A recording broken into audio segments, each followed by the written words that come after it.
After weeks of unexplained murders, the ominous unknown killer is still on the rise. After little evidence has been found, a young boy states that he survived one of the killer's attacks and bravely tells his story. "I had a bad dream, and I woke up in the middle of the night," says the boy. "I saw that, for some reason, the window was open, even though I remember it being closed before I went to bed. I got up and shut it once more. Afterwards, I simply crawled out under my covers and tried to get back to sleep. That's when I had this strange feeling, like someone was watching me. I looked up and nearly jumped out of my bed. There, in the little ray of light illuminating from between my curtains, were a pair of two eyes. These weren't regular eyes. They were dark, ominous eyes. They were bordered in black and just plain out terrified me. That's when I saw a smile, a long, horrendous smile that made every hair on my body stand up. The figure stood there, watching me. Finally, after what seems like forever, he said it, a simple phrase, but said in a way only a madman could speak. He said, "Go to sleep." I let out a scream. That's what sent him mad to me. He pulled out a knife and aiming at my heart. He jumped on top of my bed. I fought back. I kicked. I punched and rolled around. I tried kicking him off of me. That's why my dad busted in. The man threw the knife and it went into my dad's shoulder. The man probably would have finished him off if one of the neighbors hadn't alerted the police.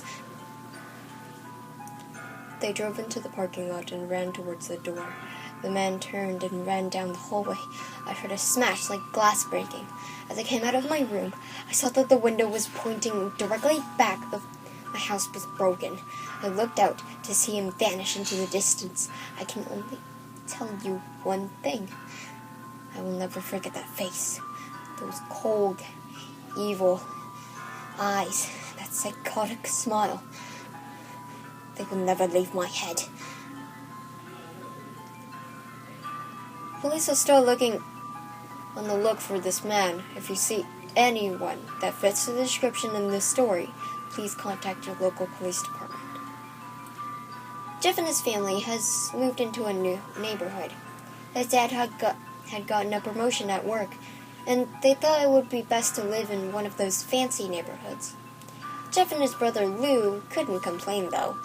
A new and better house. What was not to love?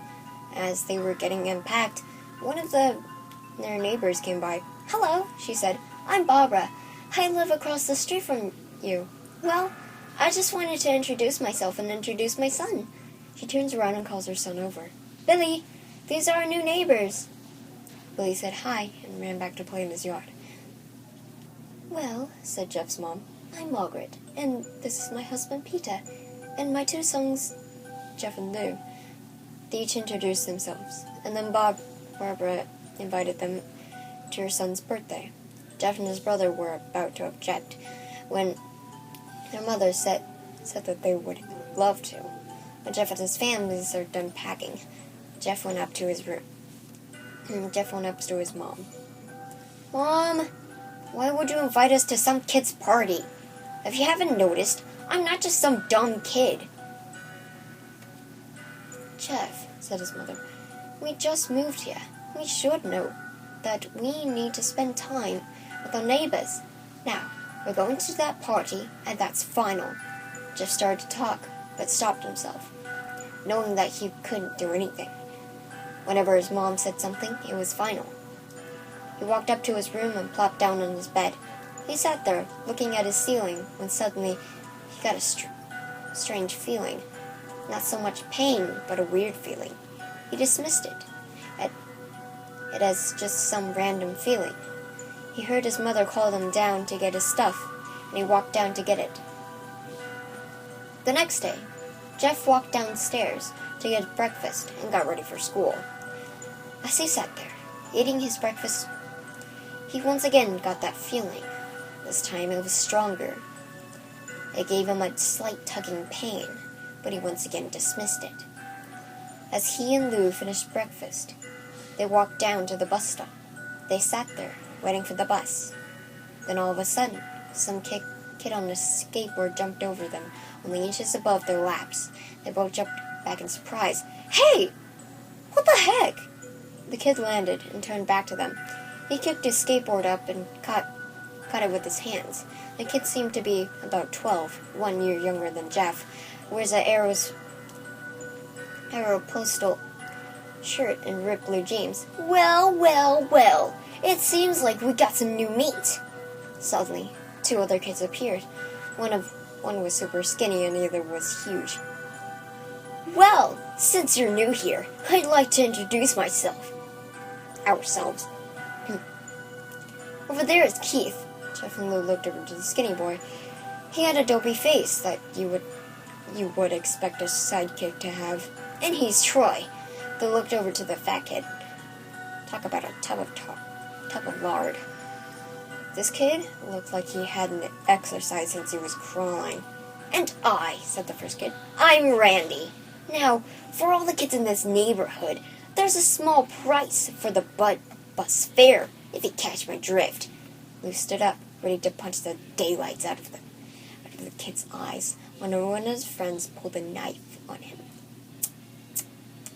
"I had hoped you would be more cooperative, but it seems we must do this the hard way." The kid walked up to Lou, took his wallet out of his pocket. Jeff got that feeling again. Now it was truly strong, a burning sensation. He stood up, but Lou gestured him to sit down. Jeff ignored him, walked up to the kid. "Listen here, you little punk. Give back my bro's wallet, or else." Randy put the wallet in his pocket and pulled out his own knife. "Oh yeah? What will you do?" Just as he finished the sentence, Jeff popped the kid in the nose. As Randy reached for his face, Jeff grabs the kid's wrist and broke it. Randy screamed, and Jeff grabbed the knife from his hand. Troy and Keith rushed Jeff, but Jeff was too quick. He threw Randy to the ground. Keith lashed out at him, but Jeff ducked and stabbed him in the arm. Keith dropped his knife and fell to the ground screaming.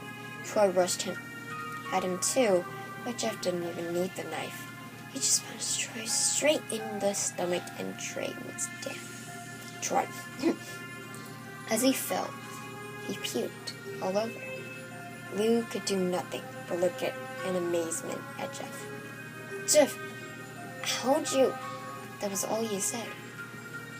They saw the bus coming and knew they would be blamed for the whole thing, so they started running as fast as they could. As they ran, they looked back and saw the bus driver rushing over to Randy and the others. As Jeff and Lou made it to school, they didn't dare tell what happened. All they did was sit and listen. Lou just thought that his brother beating up a few kids, but Jeff knew it was more.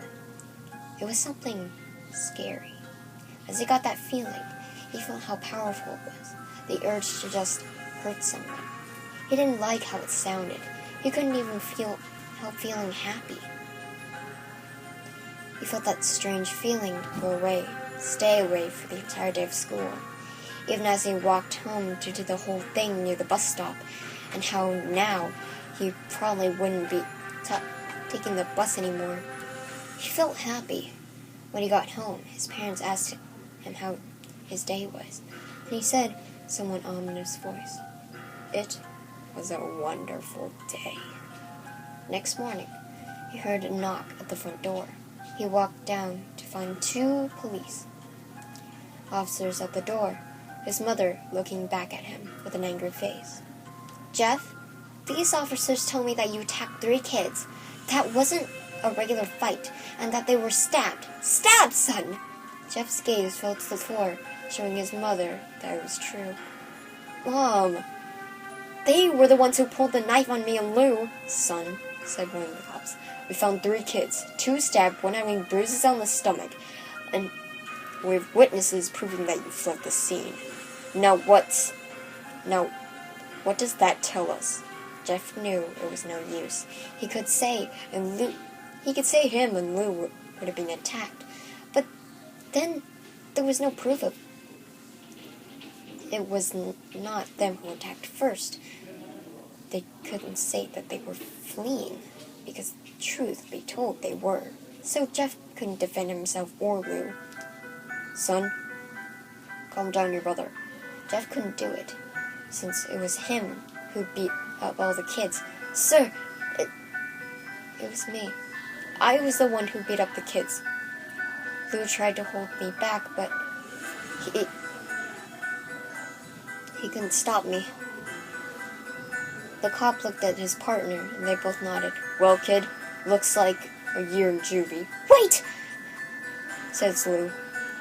They all looked up to see him holding a knife. The officers pulled their gun and locked them on Lou. It was me! I beat up those little punks. Have the marks to prove it.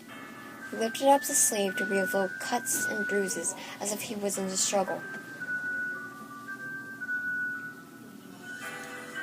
Son, just put the knife down, said the officer. Lou held up the knife and dropped it into the ground. He put his hands and walked over to the cops. Lou! No, Lou, it was me! I did it! Jeff had tears running down his face. Poor bro. Trying to take the blame for what I did. Well, take me away. The police led Lou out of the patrol car. Lou, tell them it was me! Tell him! I was the one who beat up those kids! Jeff's mother put her hands on his shoulders. Jeff, please, you don't have to lie. We know it's Lou. You can stop. Jeff watched helplessly as the cop car speeds off with Lou inside. A few minutes later, Jeff's dad pulled into the driveway, seeing Jeff's face and knowing something was wrong. Son, what is it? Jeff couldn't answer. His vocal cords were strained from crying. Instead, Jeff's mother walked his father inside to break the bad news to him as Jeff wept into the driveway. After an hour or so, Jeff walked back into the house, seeing that his parents were both shocked, sad, and disappointed. He couldn't look at them. He couldn't see how they thought of Lou when it was all his fault. He just went to sleep, trying to get the whole thing off his mind.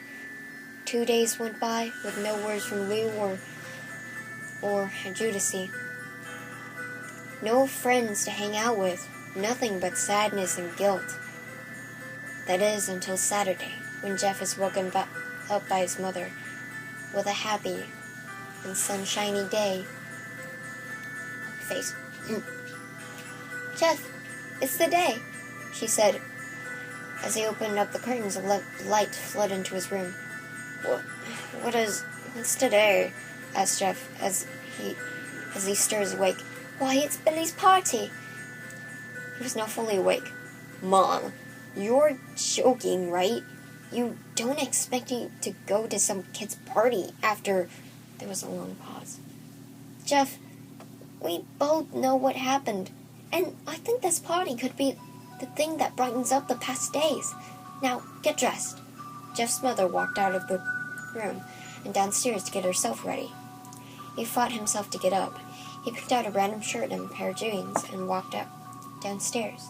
He saw his mother and father all dressed up. His mother in a dress and his father in a suit. He thought, why did they have to wear such fancy clothes to a kid's party? Son, is that all you're going to wear? Said Jeff's mother. Better than wearing too much, he said. His mother pushed down the feeling to yell at him and hit it with a smile. Now, Jeff, we may be overdressed, but this is how you go if you want to make an impression. Wrong voice. Now, Jeff, we may be overdressed, but this is how you go if you want to make an impression, said his father. Jeff grunted and went back up to his room. I don't have any fancy clothes, he yelled downstairs. Just pick out something, called his mother. He looked around his closet for what he could call fancy. He found a pair of black dress pants he had to wear for special occasions and an undershirt. He couldn't find a shirt to go with it, though. He looked around and found only striped and patterned shirts, none of which go with the dress pants. Finally, he found a white hoodie and put it on. You're wearing that, they both said. His mother looked at her watch. Oh no, no time to change. Let's just go, she said as she herded Jeff and his father out the door.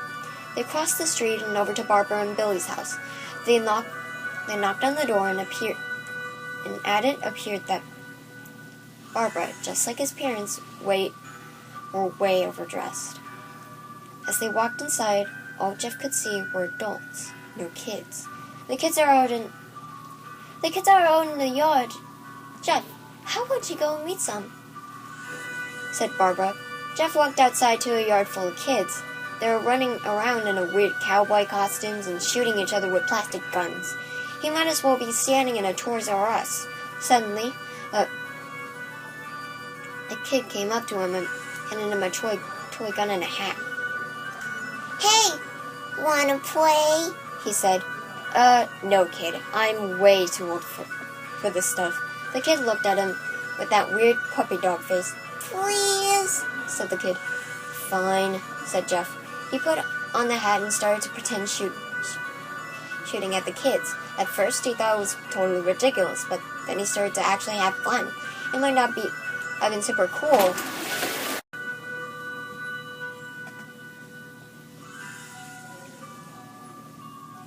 It might not have been super cool, but it was the first time he had done something that took his mind off Lou. So he played with the kids for a while, until he heard a noise, a weird rolling noise. And it hit him. Randy, Troy, and Keith all jumped over the fence on their skateboards. Jeff dropped the fake gun and ripped off the hat. Randy looked at Jeff with a burning hatred. Hello, Jeff, is it? He said. We have some unfinished business, Jeff said, his bruised nose. I think we're even. I beat the crap out of you, and you get my brother sent. Wrong voice. I think we're even. I beat the crap out of you, and you got my brother sent to Judici. Randy got an angry look in his eyes. Oh no, I don't go for even. I go for winning. You may have kicked our butts that other day, but not today. As he said that, Randy rushed at Jeff. They both fell to the ground. Randy punched Jeff in the nose. Jeff grabbed him by the ears and headbutted him. Jeff pushed Randy off of him and both rose to their feet. Kids were screaming and parents were running out of the house. Troy and Keith both pulled guns out of their pockets. No one interrupts or guts will fly, they say. Randy pulled a knife on Jeff and stabbed him in the shoulder. Jeff screamed and fell to his knees. Randy started kicking him in the face. After 3 kicks, Jeff grabs his foot and twists it, causing Randy to fall to the ground. Jeff stood up and walked towards the back door. Troy grabbed him. Need some help? He picks Jeff up by the ground and back up the collar and throws him through the patio door. As Jeff tries to stand up, he is kicked down to the ground. Randy repeatedly starts kicking Jeff until he starts to cough up blood. Come on, Jeff, fight me! He picks up Jeff and throws him into the kitchen. Randy sees a bottle of vodka on the counter and smashes the glass over Jeff's head. Fight! He throws Jeff back into the living room. Come on, Jeff, look at me! Jeff glances up, his face riddled with blood. I was the one who got your brother sent to Judici, and now you're just gonna sit here and let him rot in there for a whole year. You should be ashamed. Jeff starts to get up. Oh, finally, you stand and fight! Jeff is now up to his feet, blood and vodka on his face. Once again, he gets that strange feeling, the one which he hasn't felt for a while. Finally, he's up, says Randy as he runs at Jeff. That's when it happened. Something inside Jeff snapped. His psyche is destroyed. All rational thinking is gone. All he can do is kill. He grabs Randy and drives him into the ground. He gets on top of him and punches him straight in the heart. The punch causes Randy's heart to stop. As Randy gasps for air, Jeff hammers down on him. Punch after punch, blood gushes through Randy's body until he takes one final breath and dies. Everyone is looking at Jeff now.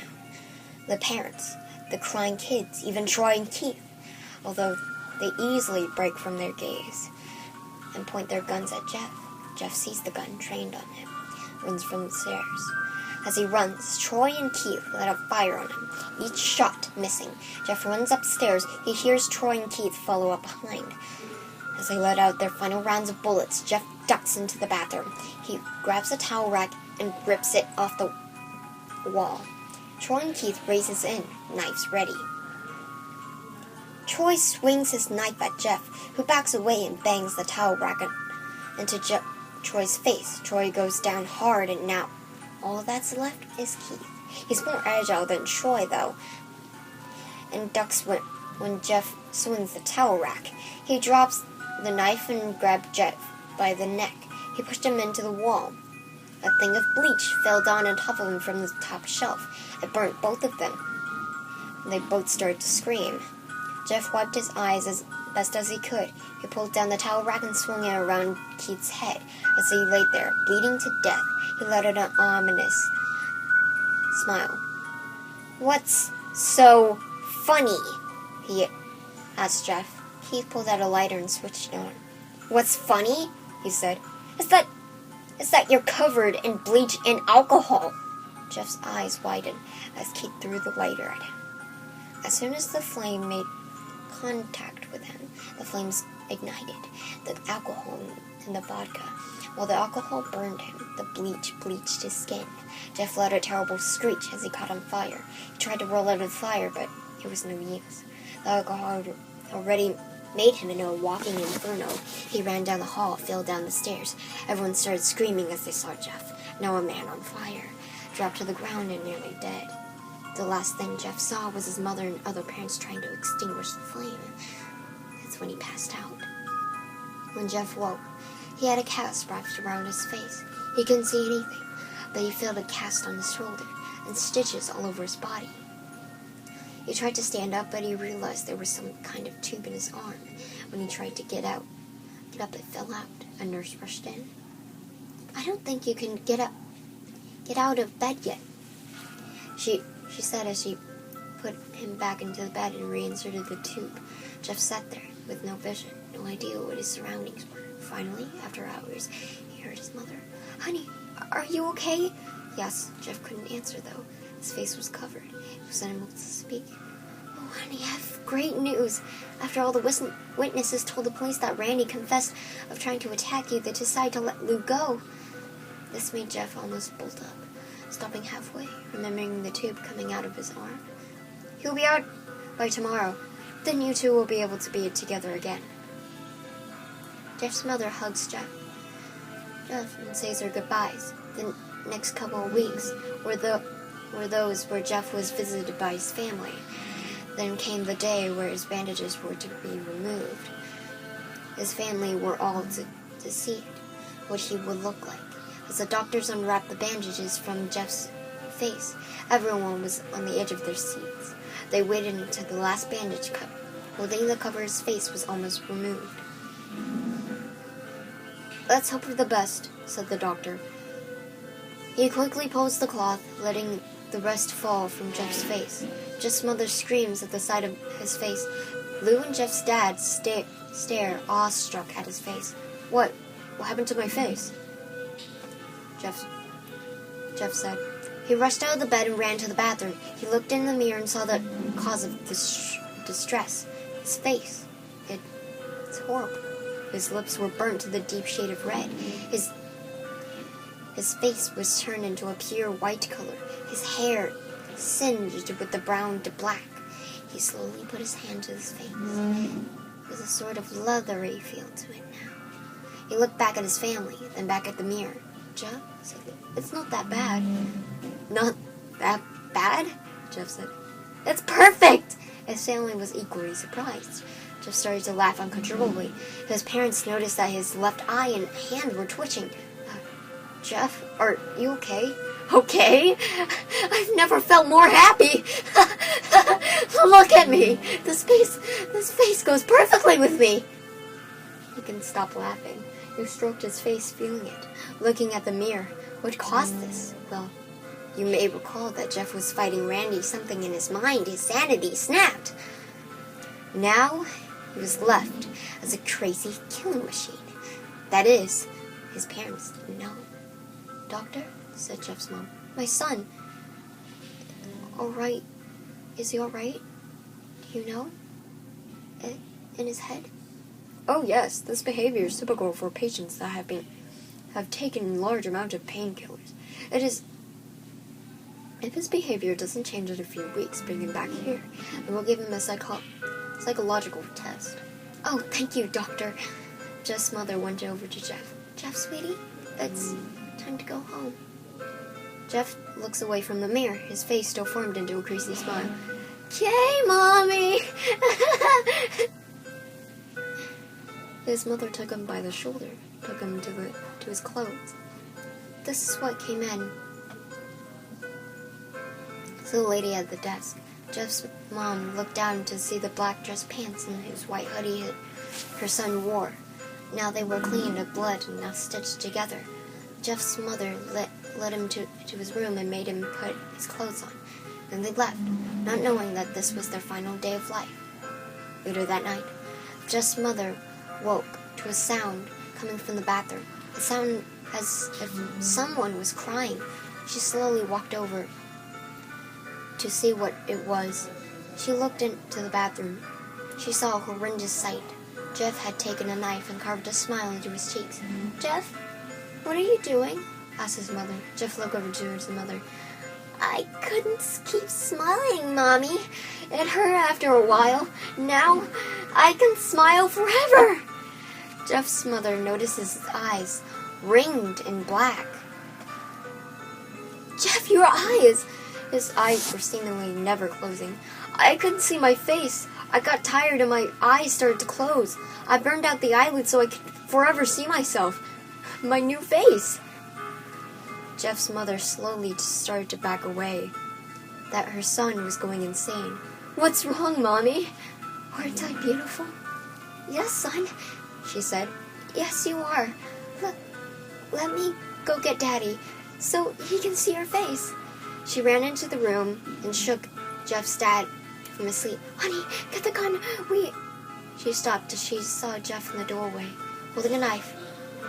"Mommy, you lied." That's the last thing they hear as Jeff rushes them with the knife, getting both of them. His brother Lou woke up, startled by some noise. He didn't hear anything, so he just shut his eyes and tried to go back to sleep. As he was on the border of slumber, he got the strangest feeling that someone was watching him. He looked up before Jeff's hand covered his mouth. He slowly raised the knife, ready to plunge it into Lou. Lou thrashed here and there, trying to escape Jeff's grip. "Shh," Jeff said. "Just go to sleep."